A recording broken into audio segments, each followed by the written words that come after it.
Actually financial condition ठीक नहीं थी, इसलिए मैंने पढ़ाना स्टार्ट किया। आइडियाज और जो स्किल्स हैं वो थोड़ी सी ऑलरेडी ब्रशअप थी, लेकिन मेरे को क्लियर था जैसे ही मेरी एमसीए हो जाएगी मुझे इस फील्ड में मूव करना है। अभी मेरे पे उतनी कैपेबिलिटी नहीं है, शायद मेरी जॉब ना लगे, क्योंकि आप किसी बड़ी सिटी में आते हो ना, तो मैं अकेला आया था पहले, मेरे पास सिर्फ 5000 रुपीज थे जिसके साथ में आया गया। मुझे समझ में आया कॉर्पोरेट में कैसे काम करते हैं, और मैं कई लोगों से मिला तो मुझे ये भी क्लियर हुआ कि आईटी फील्ड में मुझे कौन सी डोमेन्स में वर्क कर। तो ये फर्स्ट डिश में तो नहीं सीखा था? नहीं, डिश में नहीं सीखा था मैंने। एक्चुअली क्या था, फिर स्विच कैसे किया? मुझे ना किसी ने बताया था कि जीआईएस इंजीनियर की वैकेंसी ₹100 की थी ना, वो आज अगर लाखों में मिलते हैं ना तो उतनी नहीं होती जितनी उन 5000 रुपीज़ की थी। वो बहुत मायने रखते हैं जब आपके फर्स्ट टाइम आते हैं। First salary? हाँ, फर्स्ट मैंने आईटी कंपनी स्टार्ट की थी, तो उसमें मुझे उन्होंने मौका दिया अपनी आईटी कंपनी में काम करने का। वहाँ मैंने लर्निंग बहुत करी।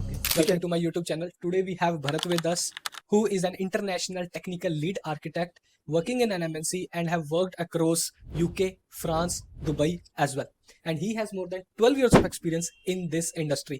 तो आज हम इस वीडियो में पॉडकास्ट में सब कुछ जानेंगे कि कैसे इन्होंने डेवलपर से सोल्यूशन आर्किटेक्ट के ऊपर गए, कैसे इनको ग्लोबली घूमने का मौका मिला और कैसे इन्होंने एआई प्रोडक्ट्स के ऊपर काम किया। So welcome Bharat on my YouTube channel. Thank you. कैसे हो?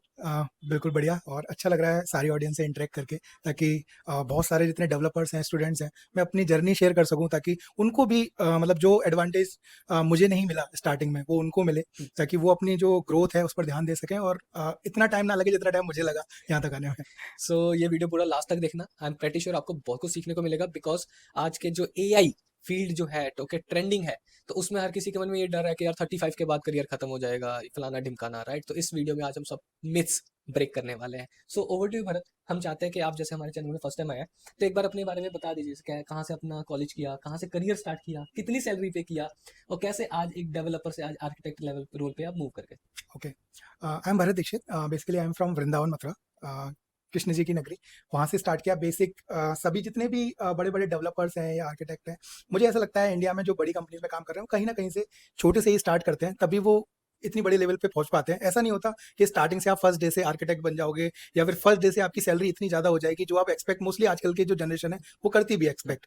ठीक है, अगर आप कैपेबल हो, आपकी स्किल्स बहुत ब्रशअप्स हैं, आपको एक्सपीरियंस है, डेफिनेटली समझ में आता है वो चीज़ें, हमें भी समझनी चाहिए। मैंने भी अपनी जो 10th और 12th है वो वृंदावन से ही की थी, और जो ग्रेजुएशन है वो मथुरा में बीएसए कॉलेज है, एक बीएसए डिग्री कॉलेज, वहाँ से की थी। बहुत साधारण सा इस कॉलेज है, आगरा यूनिवर्सिटी से। उसके बाद मैंने एक्चुअली फाइनेंशियल कंडीशन ठीक नहीं थी, इसलिए मैंने पढ़ाना स्टार्ट किया, साथ में थोड़ा डेवलप करना स्टार्ट किया अपनी स्किल्स को। मुझे आइडिया नहीं था, कोई गाइड करने वाला नहीं था कि क्या करना चाहिए, किस फील्ड में जाना चाहिए। सुना था कि आईटी होता है, लेकिन आईटी होता क्या है? सब लोग, कोई बोल रहा है कि मैं सॉफ्टवेयर इंजीनियर हूँ, कोई बोलता है मैं आईटी डेवलपर हूँ, कोई बोलता है कि मैं जावा, उस टाइम पे जावा एकदम बूम पर था तो सबको जावा पढ़नी थी, जावा डेवलपर बनना था, फिर web developer, mobile application developer, there are lots of domain. तो एक्चुअली मुझे ऐसा लगता है डेस्टिनी खुद डिसाइड करती है कि आपको किस रोड मैप पे जाना है, लेकिन आपको एक गाइडेंस चाहिए होता है। अगर आपको वो स्टार्टिंग में मिल जाता है तो वो जर्नी थोड़ी सी ईजी हो जाती है, आसान हो जाती है। करेक्ट। हाँ। मैंने जो पोस्ट ग्रेजुएशन है, आप यकीन नहीं मानोगे, मैंने डिस्टेंस लर्निंग से की हुई है, एसएमयू से, सिक्किम मणिपाल यूनिवर्सिटी से, क्योंकि उस टाइम पर मेरी फाइनेंशियल कंडीशन ऐसी नहीं थी कि मैं किसी बड़े कॉलेज में बीटेक एमटेक कर सकूं। इसलिए बीएससी भी कंप्यूटर साइंस से, जिसमें कि जिसकी शायद मैं बोलूं कि साल भर की जो फीस थी वो 6000 लगभग थी, वो भी स्कॉलरशिप के थ्रू, क्योंकि उस टाइम पे थोड़ी पढ़ाई अच्छी थी, पढ़ने में थोड़ा सा अच्छा था, और सीबीएसई स्कूल में पढ़ा हुआ था, तो आइडियाज और जो स्किल्स हैं वो थोड़ी सी ऑलरेडी ब्रशअप थी।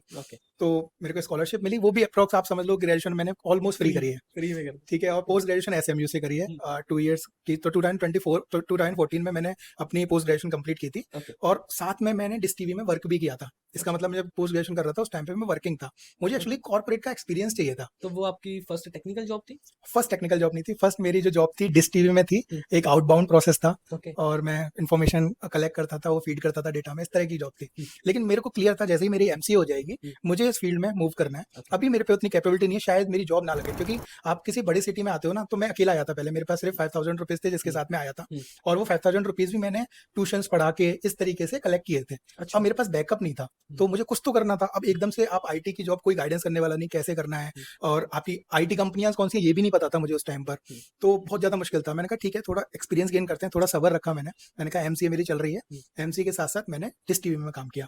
डिस टीवी से मुझे अपॉर्चुनिटी मिली जीआईएस इंजीनियर की, एक साइंट करके कंपनी है जिसका नाम पहले इन्फोटेक प्राइवेट लिमिटेड था। अभी वो साइंट जो है वो जीपीएस मैप्स वगैरह बनाती है, तो मैं वहां पर एज ए जीआईएस इंजीनियर था। तो मैंने कुछ टाइम वहाँ काम किया, मुझे समझ में आया कॉर्पोरेट में कैसे काम करते हैं हुँ। और मैं कई लोगों से मिला, तो मुझे ये भी क्लियर हुआ कि आईटी फील्ड में मुझे कौन-सी डोमेन्स में वर्क करना चाहिए, अपनी चीज़ों को और कैसे अच्छा करना चाहिए, तब मैं जा सकता हूँ। हुँ, हुँ।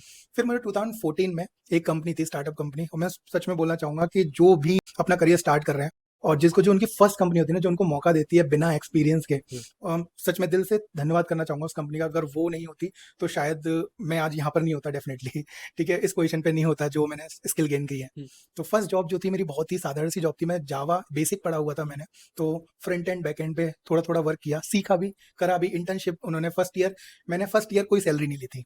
1 ओह! साल तक कोई सैलरी नहीं ली थी। ओके। मैं उस टाइम पे पार्ट टाइम में कुछ एक्टिविटी करता था, डांस वगैरह थोड़ा-सा उस टाइम पे क्रेज़ था, हुँ। डांस इंडिया डांस वगैरह आता था, तो थोड़ा साइड में डांस वगैरह सिखाता था, तो उससे जो पैसे मिलते थे, उससे मेरा रेंट जाता था और मेरा जो खाने-पीने का है वो होता था। इसके अलावा मैं पढ़ाता भी था। ओके। जैसे कि जो 12th तक मैंने वहाँ पढ़ाया था, तो यहाँ पर मुझे कोचिंग नहीं मिली थी स्टार्टिंग में, इसलिए डांस सिखाना पड़ा। हुँ। और लेकिन फिर उसके साथ-साथ जब मुझे कोचिंग मिली तो मैंने वो भी काम किया। तो मुझे याद है कि मैं मॉर्निंग में 4 बजे मेरी कैब लेने आती थी मुझे, हुँ। और उसके लिए मेरे को 2:30 बजे उठना पड़ता था, और पांडव नगर में रहता था मैं, दिल्ली में पांडव नगर में किसी उस टाइम पर। सेलिब्रिटी के साथ भी आपने डांस किया या फिर हाँ, सेलिब्रिटी डांसर ऑब्वियसली प्रिंस हो गए, राघव हो गए, हुँ। राघव जुएल, तो इन सब के रफ्तार साथ। से भी आई थिंक मिले थे हाँ, शायद? रफ्तार से भी मिला हूँ और इन सब से मतलब कोऑर्डिनेट, क्योंकि रफ्तार है ना उस टाइम पे डांसर था, ओके, उस टाइम पर रैपर नहीं था। ओके। वो दिल्ली में ही सीखता था, ऑब्वियसली आप सर्च करोगे तो आप जानोगे कि वो बहुत ब्रिलियंट डांसर था। हुँ। फिर उसके बाद उसने रैप में पूरा मूव किया। हुँ। अभी इस टाइम पे बहुत सारे सेलिब्रिटी ऐसे हैं जिनको मैं पर्सनली जानता हूँ, हुँ। लेकिन अभी वो दूसरे डोमेन्स में चले गए हैं और अपना करियर डिफरेंट डोमेन्स में उन्होंने बना लिया। ओके, लेकिन उस टाइम पे नॉर्मल डांस वगैरह सीखते थे। एक ओके। वॉइड करके एक आर्टिस्ट है, हुँ, जो कि बहुत अच्छे रैपर हैं। हुँ। वो भी पहले डांस करते थे, वो डांस सिखाते थे। ओके।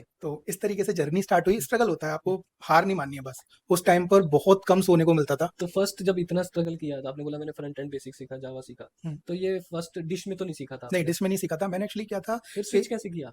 मुझे ना किसी ने बताया था कि जीआईएस इंजीनियर की वैकेंसी है और ये आईटी जॉब होती है, ओह! ठीक ओके, है? ओके, तो ओके, मुझे लगा कि ठीक है, आईटी जॉब। मुझे नहीं पता थी कि वहाँ पे मैप्स वगैरह बनाते हो ओके, और कंप्यूटर में काम करते हैं, इसलिए उसको आईटी बोलते हैं, ओके। ठीक है? लेकिन वो प्रॉपर्ली आईटी जॉब नहीं है, नहीं, वो मेरी डोमेन नहीं है। लेकिन जब मैं एमसीए पढ़ रहा था, हाँ, तो मैं सब्जेक्ट्स जो पढ़े थे मैंने, उनसे मैंने देखा कि ओके, हाँ, ये सब्जेक्ट्स हैं, इसमें तो इसका कोई यूज़ नहीं है। डेफिनिटली मुझे अब स्विच करना है, किसमें करना है वो मुझे डिसाइड करना था।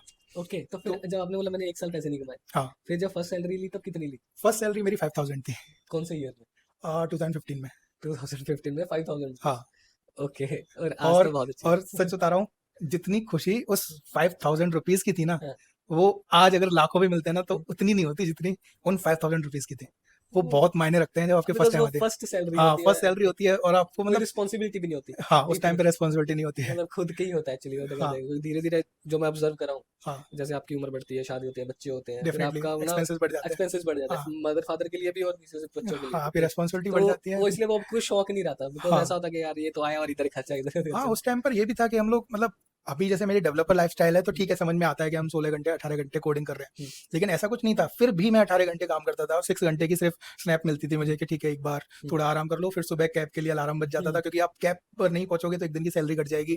तो वो सबसे बड़ा एक था, टेंशन था कि ये चीज़ होनी चाहिए।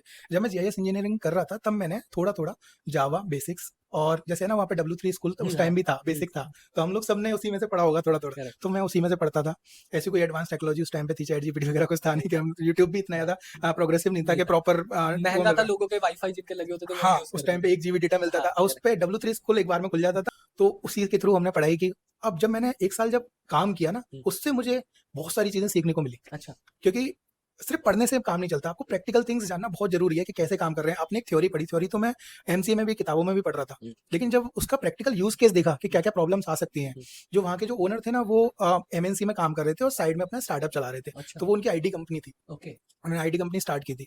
तो उसमें मुझे उन्होंने मौका दिया अपनी आईटी कंपनी में काम करने का। वहाँ मैंने लर्निंग बहुत करी, ओके, ठीक है? उसी में कुछ टाइम तक काम किया। फिर मुझे समझ में आया कि मोबाइल ऐप डेवलपमेंट में हुँ, अगर हम जाते हैं, तो मुझे ऐसा लगता है कि सब लोग जावा के पीछे भाग रहे हैं। मेरी हमेशा से राय है कि जहाँ दुनिया भाग रही है, ये मत सोचो। हमेशा ये सोचो कि क्या तुम्हारे लिए सही है, हाँ, मतलब ठीक है? क्या तुम्हारे लिए सही है? वो चीज़ तुम्हें देखना और सोचना बहुत ज़रूरी है। मतलब तुम शौक से आगे भी उसको कंटिन्यू कर पाओगे कि बस सिर्फ़ हाँ, दूसरे सिर्फ़ लोगों की हाँ, थोड़ी देर के लिए तो आए हो? मेरे को है ना, जब मैं वर्क कर रहा था हाँ, बैक एंड और फ्रंट एंड पर, हुँ, तब मुझे समझ में आया कि शायद जावा मेरे लिए मतलब ऑब्वियसली हर किसी के अलग अलग होता है। मेरे लिए इतनी ज़्यादा इंटरेस्टिंग नहीं थी, लेकिन जब मोबाइल ऐप मैं बना रहा था ना, फर्स्ट जो मैंने मोबाइल ऐप बनाई थी iOS में बनाई थी, ओके और जब मैं उसे क्रिएट कर रहा था तो मेरे को जो इंटरेस्ट आ रहा था ना फंक्शनलिटी, क्योंकि उस टाइम पे मोबाइल्स भी नए आए हुए थे, है ना, आए हुए थे, तो उसमें देखते थे कि ऐप बनाते हैं, अच्छा ये तो बहुत अच्छी चीज़ है, तो उसको थोड़ा सा करो। और जावा में सब लोग घुसे हुए थे, सब लोग प्रो थे, तो बहुत कॉन्फिडेंस लो हो जाता है यार, कुछ नहीं आता अपने को। लेकिन मोबाइल में बहुत कम लोग थे, हम कुछ भी करते थे तो ऐसा लगता था प्रो बंदे हैं भाई, ये तो मजा आ रहा है इसमें। तो एक तरीके से आप बोल लो कि ना समझी बोल लो या फिर कुछ भी बोल लो, भगवान की एक दी हुई गाइडेंस बोल लो, मैं मोबाइल डेवलपमेंट में स्विच हो गया, मैंने मोबाइल एप्स बनाना स्टार्ट कर दिया। लेकिन वो एक एंड नहीं था। सबको लगता है जॉब लग गई, ठीक है, सब काम हो गया, सैलरी मिलने लग गई, सॉर्टेड है, लेकिन वो नहीं था, वो एंड नहीं था। मैं जब फर्स्ट एक अच्छी कंपनी में स्विच हुआ और मैंने एक बहुत अच्छी ऐप पर काम किया, मारुति नेक्सा ऐप पर मैंने काम किया, अच्छा मुझे मौका मिला उसका एक टीम का पार्ट बनने का, तो मैंने iOS की ऐप डेवलप की। तब मुझे पता लगा फर्स्ट टाइम, जब मुझे रियलाइज हुआ 2016 या 17 की बात है, लेट 16-17 की बात है, तब मुझे रियलाइज हुआ कि हाँ, iOS ऐप नॉर्मल जो मैं बनाता था और जो अभी मैं बड़ी कंपनी के लिए बना रहा था, उसमें जमीन आसमान का डिफरेंस था। ओके पूरा कॉन्सेप्ट ही चेंज हो गया। मैं अपने आप कैसे को, मतलब हाँ थोड़ा सा उसके हाँ, बारे मैं में डिटेल बिल्कुल जानते मैं बिल्कुल बताऊंगा। हैं। मेरे को लगा कि सिंपल ऐप कैसे बनाते हैं, एक्स कोड में क्रिएट करते हैं ऐप और सिंपल ऐप बन जाती है, यूआई वगैरह स्टार्ट कर देते हैं, कुछ स्ट्रक्चर ही नहीं था, नॉर्मल फोल्डर स्ट्रक्चर था बस। फिर पता लगा कि एमवीसी फॉलो करना होता है, एमवीवीएम फॉलो करना होता है, फिर वो आर्किटेक्चर होते कैसे हैं, कैसे हम उनके यूज केस क्या है। तो मैं सबसे पहले बताना चाहूंगा, आपकी थिंकिंग, आपको अगर डेवलपर से आर्किटेक्ट में स्विच होना है, सबसे पहले आपकी थिंकिंग वैसी होनी चाहिए आर्किटेक्ट लेवल की। अब आपको डिजाइन पे ध्यान नहीं देना है, आपको पूरे सिस्टम पे ध्यान देना है कि वो सिस्टम कैसे अडेप्ट करेगा उस चीज को। आपको पहले से पता होना चाहिए कि उसमें प्रॉब्लम्स क्या क्या हो सकती हैं, स्टार्टिंग से डिप्लॉयमेंट तक आपको प्रॉब्लम्स पता होनी चाहिए, तभी आप उसके सॉल्यूशन ढूंढ पाओगे। और जब आप सॉल्यूशन ढूंढोगे तब आप ऑटोमेटिकली आर्किटेक्ट की तरह सोचना स्टार्ट कर दोगे।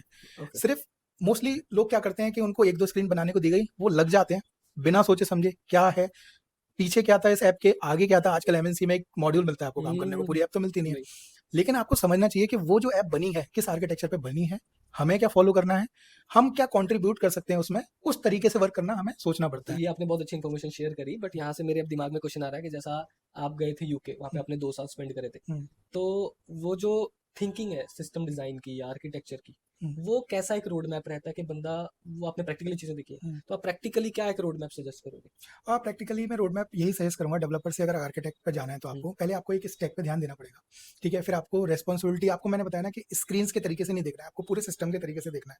आपको देखना पड़ेगा कि कौन सी टेक स्टैक उस पर्टिकुलर यूजर बेस के लिए ठीक है। ओके अगर मैं बैंकिंग ऐप बना रहा हूँ तो मुझे पता है मुझे किस तरह के यूजर जो है मेरे प्लेटफॉर्म पे आएंगे। अगर मैं ई कॉमर्स ऐप बना रहा हूँ तो मुझे पता है कि किस तरह के यूजर मेरे प्लेटफॉर्म पे आएंगे।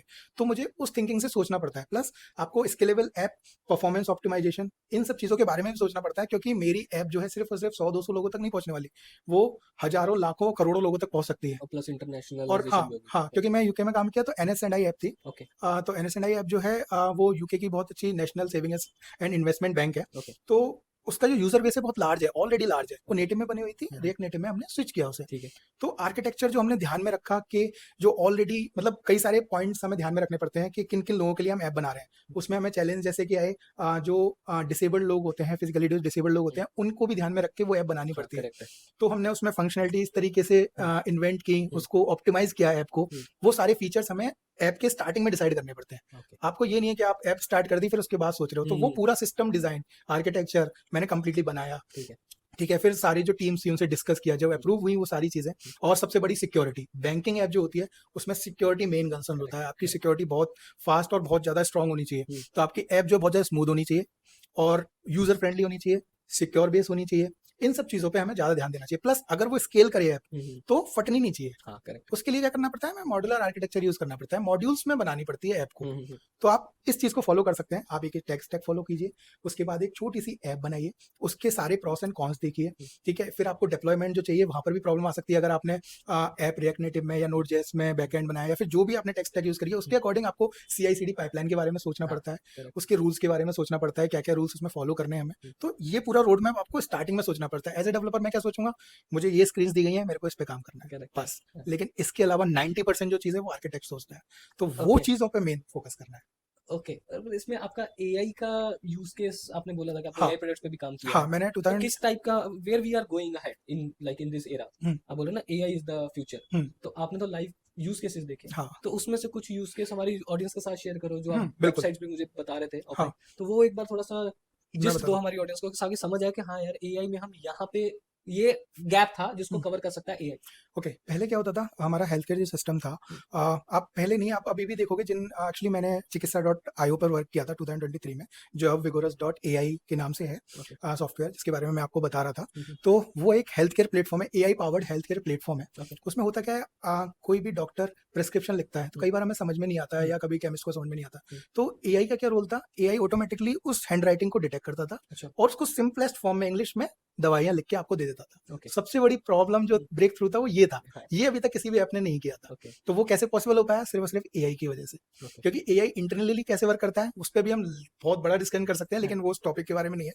लेकिन हम लोग आपको बताना चाहते हैं कि एआई किस तरीके से इवॉल्व हुआ है और क्या क्या चीजें हमने फेस की हैं। जैसे अभी कुछ हैकाथॉन में भी मैं गया था, पहले जो हैकाथॉन्स होती थी उनमें जितने भी स्टार्टअप्स आते थे या फिर second year, third year, fourth year के स्टूडेंट प्रोटोटाइप बनाते हैं, वो एक इनोवेशन होता था। लेकिन इनोवेशन को टाइम भी लगता था स्केल होने में, और बहुत सारी चीज़ों में हमारी लिमिटेशंस थी कि वो लिमिटेशंस, मतलब उन स्टार्टअप्स में से एक तो 100 में से एक स्टार्टअप ही बहुत अच्छे से ग्रो कर पाता था, लेकिन उसे भी ग्रो करने में बहुत टाइम लग जाता था। अभी मैं जैसे हैकाथॉन में, कोलकाता हैकाथॉन में गया था, एनआईटी ने पूरा ऑर्गेनाइज किया था। तो उस हैकाथॉन में 99% जो स्टार्टअप्स थे या फिर इनोवेटर आइडियाज थे, इनोवेशन आइडियाज थे, वो सारे के सारे एआई बेस्ड थे। जैसे अभी स्टैम्पेड हुई थी, जैसे आईपीएल जब जीती थी आरसीबी, तब स्टैम्पेड हुई थी, कुंभ के मेले में स्टैम्पेड हुई थी। तो उन्होंने मेजर प्रॉब्लम को आइडेंटिफाई किया। अच्छा। अभी क्या कर रहे हैं लोग, पहले जो रिसेंट की जो प्रॉब्लम्स हमें चल रही हैं उनको आइडेंटिफाई कर रहे हैं। सेम मैंने किया था उस टाइम पे। प्रॉब्लम्स क्या हो रही थी, मैं डॉक्टर के पास पहुंच गया, मेरे पास रिपोर्ट्स ही नहीं है, पुरानी मेरे पास डिटेल नहीं है। तो वो डॉक्टर क्या है, मुझे अभी के अकॉर्डिंग मेरे को सजेस्ट करेगा, लेकिन अगर मुझे पुरानी कोई प्रॉब्लम है तो उसके अकॉर्डिंग वो दवाइयों को चेंज नहीं कर पाएगा, क्योंकि उसे पता ही नहीं है। हाँ। तो हमने चिकित्सा डॉट आईओ में क्या किया, यही इंप्लीमेंट किया। हमने सारा का सारी चीजें डिजिटलाइज कर दी। अच्छा। अभी हमने उसमें एबीडीएम इंटीग्रेशन कर दिया है, एन एससीएक्स इंटीग्रेशन कर दिया है। ये क्या है, जैसे आपकी एक है ना, एक आभा आईडी बनती है गवर्नमेंट की तरफ से, सभी को पता है। हाँ हाँ। ठीक है, उसका इंटीग्रेशन चिकित्सा में है। ठीक है, विगोरस डॉट एआई बोलेंगे क्योंकि अभी वो विगोरस डॉट एआई के नाम से है। ओके। और प्लस एनएससीएक्स इंटीग्रेशन, यानी कि नेशनल हेल्थ जो इंश्योरेंस होता है आपका, उसका इंटीग्रेशन। यानी कि आपको कुछ नहीं करना है, आपको अगर कोई प्रॉब्लम होती है, सिंपल ऐप में लॉगिन कीजिए और अपनी प्रॉब्लम जो है वहाँ पर रिपोर्ट्स वगैरह डाल दीजिए, दैट्स इट। आपका हेल्थ इंश्योरेंस ऑटोमेटिकली हॉस्पिटल तक ले जाने का, क्लेम अप्रूव होने का, वो सारा प्रोसेस ऐप करेगी, ओके। सॉफ्टवेयर करेगा। जैसे हम ऑफलाइन बात कर रहे थे, आपका हम्म, एक पीओसी हो रहा है हम्म, जेन एआई के ऊपर, हम्म, तो जब आप किसी भी पीओसी पे काम करना स्टार्ट करते हो, हम्म। प्रोडक्ट बनाने की कोशिश करते हो, तो प्रोडक्ट पहले बनाने से पहले आपका थॉट प्रोसेस क्या रहता है कि क्या फंक्शनल एंड नॉन फंक्शनल इसके जो रिक्वायरमेंट्स होंगी, वो आप कैसे सोचते हो उसके बारे में? हाँ, तो सबसे पहले ना हम प्रॉब्लम्स को देखते हैं, यूजर की क्या हम्म। प्रॉब्लम्स है, उसके अकॉर्डिंग हम देखते हैं हमें कौन सा एआई मॉडल चूज करना है। ओके। ठीक है, हम्म। वो एक मेन पॉइंट होता है हम्म। कि AI, multiple AI models multiple use case में यूज होते हैं। तो आपको वैसे आपको सोचना पड़ता है। जनरेटिव एआई की बात करें, वो आपका जो डेटा है, जैसे कि एआई प्रिडिक्ट करता है, वो एक न्यू डेटा को जनरेट करता है। ठीक है, ये जनरेटिव एआई होता है, सिंपल। तो हम इसको कैसे अपनी ऐप में यूज कर सकते हैं, पहले हमें वो पूरा स्ट्रक्चर देखना होता है कि एआई मॉडल कैसे वर्क करेगा, सर्विसेज कैसे वर्क करेंगी। ठीक है, सर्विसेज के बाद हमारी जो यूआई डिजाइन है और जो बैकएंड है, उसका कैसे कंपैरिजन, मतलब कैसे कंपेटेबल एक दूसरे के साथ होंगे। जैसे मैंने कि रिएक्ट नेटिव में ऐप बनाई, तो उसके साथ मुझे बैकएंड में क्या यूज करना है वो जानना बहुत इंपॉर्टेंट है, और कैसे स्केल कर सकती हैं चीजें। जैसे हम नोड जेएस बैकएंड में यूज करते हैं, पाइथन यूज करते हैं, एआई इंटीग्रेशन करते हैं जब, और इस तरीके के, मतलब हमें सारी चीजें ध्यान में रखनी पड़ती हैं। सिस्टम डिजाइन हो गया, सिस्टम डिजाइन के बारे में सोचना पड़ता है, कैसे किस किस लेयर पे हमें काम करना है। यूआई लेयर हो गई, आर्किटेक्चर जो लॉजिकल बिजनेस लॉजिक हो गया उसकी लेयर हो गई, वो सिक्योरिटी लेयर हो गई, सर्विसेज लेयर हो गई। तो मेन ये 4 लेयर होती है हमारी, जो कि आर्किटेक्चर में यूज होती है। ओके। तो हमें इनके बारे में पहले सोचना पड़ता है, इनको पूरी तरह से डिजाइन करना पड़ता है। जब आपकी डिजाइन हो जाती है ये सारी चीजें, तब आप ऐप डेवलपमेंट स्टार्ट करते हैं। तो इस तरीके से जब भी आप एआई इंटीग्रेट कर रहे हो किसी भी चीज में, तो हमें यूज केसेस देखने पड़ते हैं कि क्या क्या यूज केसेस हैं, क्या क्या प्रॉब्लम्स आ सकती हैं, कहाँ पर, हाँ सबसे बड़ी बात, कहाँ पर डिप्लॉय करना है। तो एडब्ल्यूएस की आपको, या फिर किसी भी क्लाउड की आपको इन्फॉर्मेशन होनी चाहिए, थोड़ी नॉलेज होनी चाहिए। तो आर्किटेक्चर का रोल सिर्फ डेवलपमेंट नहीं होता, आर्किटेक्चर का रोल डिजाइन भी होता है। उसे फिग्मा के भी चीजें आनी चाहिए, उसे क्लाउड से रिलेटेड भी चीजें आनी चाहिए। ठीक है, उसे डेवलपमेंट तो डेफिनेटली आना चाहिए, प्लस उसे बिजनेस प्रोस्पेक्टिव से भी सोचना पड़ता है कि ऐप में क्या चीजें इंपॉर्टेंट हैं, क्या चीजें नहीं है। तो हम लोग उन चीजों पर ज्यादा फोकस करते हैं। तो इसके लिए कुछ है स्टडी मटेरियल जो आप फॉलो करते हो हाँ, समथिंग? मैं आपके साथ है ना एक परफॉर्मेंस टूल किट और एक आर्किटेक्चर का पूरा, जो मैंने गिटहब रेपो बनाई हुई है, मैं ओके। आपके सारे यूजर के साथ शेयर करूंगा। ओके। वो आप सिंपल डाउनलोड कर सकते हैं, हाँ। या फिर अगर आपको अच्छा लगे तो आप उसे स्टार भी दे सकते हैं। Okay, definitely. हाँ, तो होप आपको आज के इस पॉडकास्ट से कुछ सीखने को मिला होगा कि कैसे आर्किटेक्चर लेवल पे चीज़ें सोची जाती हैं, या फिर जब आप जेन एआई के प्रोडक्ट्स के ऊपर काम करते हो तो उस टाइम पे कौन से मॉडल्स को ध्यान से रखते हुए आप उस अपने प्रोजेक्ट में यूज़ कर सकते हो। भाई एक चीज़ मिस कर दी हमने जाते हम्म, जाते। आपको कैसा लगा कल्चर इंडिया में, और यूके का कल्चर कैसा लगा? क्या आ, रहता है यहाँ के डेवलपर का थॉट प्रोसेस, मतलब वहाँ के उनकी सोच कैसे रहती है? उनकी सोच है ना बहुत ज़्यादा स्ट्रेट फॉरवर्ड रहती है। हम्म, उनकी हमेशा से आर्किटेक्चर की सोच रहती है। जैसे हम यहाँ पर स्टार्टिंग में डेवलप करते हैं कोई प्रोडक्ट तो सोचते हैं हमारा इंडिया में चलेगा, ओके लेकिन वो थोड़ा वर्ल्ड वाइड के तरीके से सोचते हैं। एक तरह बोल रहा हूँ ना मैं, आर्किटेक्चर थिंकिंग रखना बहुत ज़रूरी है। हम लोग यहाँ पे एज़ अ डेवलपर स्टार्टिंग में सोचते हैं, लेकिन वहाँ पे मैंने जो देखा, यहाँ पर हम लोग 5 ईयर्स के बाद, 10 ईयर्स के बाद आर्किटेक्चर लेवल पे देखना स्टार्ट करते हैं, लेकिन वो अपना करियर जब स्टार्ट करते हैं, स्किल्स ब्रश अप करने के बाद ही वो एक आर्किटेक्चर लेवल पे सोचना स्टार्ट कर देते हैं। मतलब 2-3 साल बाद। हाँ, 2-3 साल बाद। मैंने देखा है ओके 3 साल, 3 year I think 3 and half year एक मेरे कलीग थे साथ में एमएनसी में। तो अभी एक कंपनी में वो सिस्टम आर्किटेक्ट हैं।